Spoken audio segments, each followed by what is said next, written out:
e ela o amou como nunca houvera amado ninguém.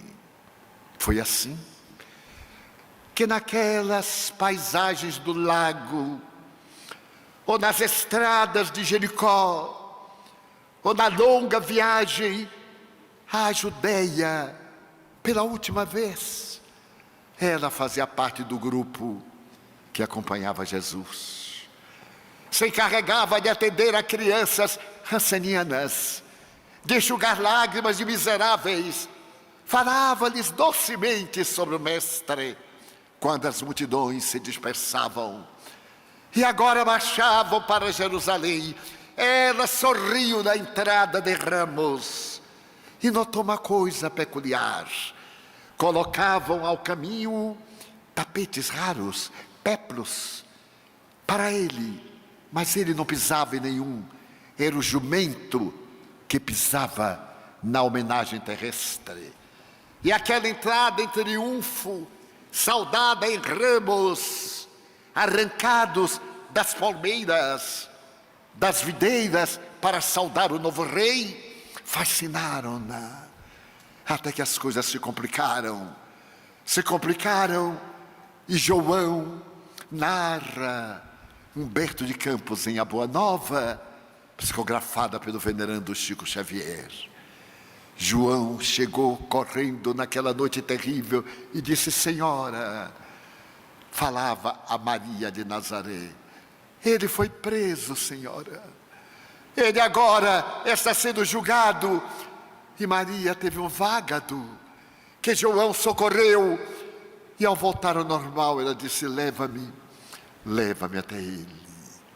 Cobrindo o rosto, naquela noite terrível, ela seguiu até o pretório e pôde ver o seu filho ali atado, sendo chibateado cruelmente. Um deles lapidavam-no com aquele chicote de 3 pontas, nas quais estavam encravados pedaços de ossos que lanhavam as costas e rasgavam-na, que lanhavam os músculos dos pés e das pernas e rasgavam as carnes. Ele retorcia-se e o coração dela sangrava: meu filho. E João, tão jovem, chorando, e a pecadora ao lado, trêmulos, acompanharam todo o martírio da lapidação, acompanharam todas as dores, até o momento em que a massa ignara, em uma obsessão coletiva, terminara por eleger o bandido, o salteador da estrada, o criminoso, ao invés de Jesus, cujo crime era amar, que não dissera uma palavra, só mais tarde, quando Pilatos lhe perguntou a respeito do seu reino. Mas aquele era um esbirro de César. O que é que ele podia entender do reino? E ele disse: meu reino, Jesus, não é deste mundo, porque se o fosse, os meus anjos viriam liberar-me. E na amargura da face, em que o suor se transformava em sangue, naqueles delicados vasos que se arrebentavam, ele parecia sorrir na profunda angústia, quando o soldado atrevido deu-lhe uma bofetada. Essa covardia desses indivíduos abjetos, que para agradarem os biltres do poder, submetem-se a essas façanhas infinitamente covardes. Bater na face de um homem de mãos atadas às costas. E aquele homem ímpar olhou para o soldado e perguntou-lhe: por que me bateste? Se eu falei a verdade, por que me bateste? E se eu falei a mentira, aponta-me o erro. Eu tenho a impressão que nunca mais, ou talvez, através dos séculos, a culpa, o arrependimento que penetraram a alma daquele soldado vil, dele tenham feito alguém digno de cobrir com a alma as pegadas sangrentas do estranho indivíduo. E ele foi atirado na prisão, ali ao templo, entre o templo e a casa palaciana de Pilatos. Ainda afirma Humberto de Campos Espírito que a sua mãe saiu quase carregada por João. E quando chegou à entrada do presídio, aberta na Rocha Viva, falou um soldado: é meu filho. E este esbordoou-a. Ela rolou pela pedra, sangrou o rosto e compreendeu que realmente o reino a que ele se reportava não era deste mundo.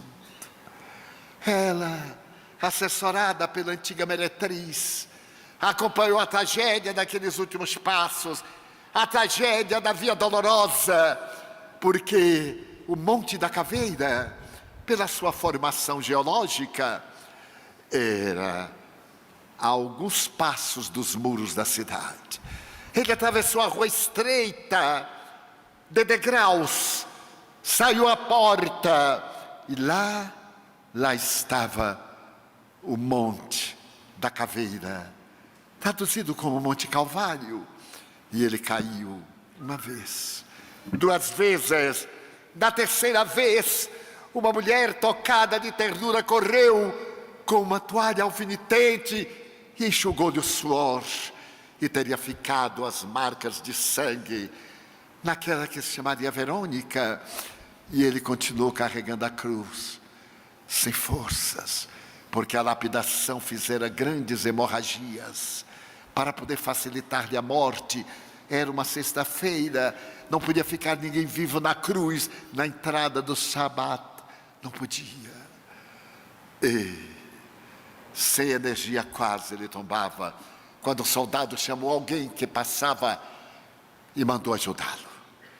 Aquele estranho indivíduo que viera à cidade à busca de apoio para a família doente, principalmente para um filho muito doente, abaixou-se, era forte, ergueu com o ombro a cruz, e aquele que ia para o martírio olhou para trás, numa atitude de gratidão que fulminou a alma do auxiliar que tremeu e encontrou o reino de Deus.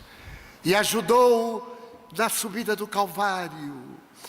Ela, a pecadora, chorava, e cada martelada era uma punhalada no seu e no coração da mulher de Nazaré. Elas se abraçavam, ali estava também Maria de Jerusalém, ali estavam as mulheres estoicas, porque os homens fugiram com medo, menos João. E ele repassava a vista da multidão, quando ergueram e a cruz entrou na cova adrede feita, e o corpo derreou. A madeira tosca cravou-se-lhe nas costas, e o peso produziu asfixia tormentosa, e ele descerrou os olhos naquele cenário lúgubre do sacrifício criado pelos fenícios e adotado pelos romanos. Era cena tenebrosa, entardecia, a noite caiu sobre a terra antes do anoitecer. Relâmpagos zigue-zagueavam como se fossem bailarinas, enquanto o trovão aplaudia, e o manto do templo deu uma costura só, rompeu-se de alto a baixo, e uma sensação de tremor, e ele disse as palavras: Eli, Eli, lama sabachthani. Estava tudo consumado. Pendeu a cabeça, havia morrido.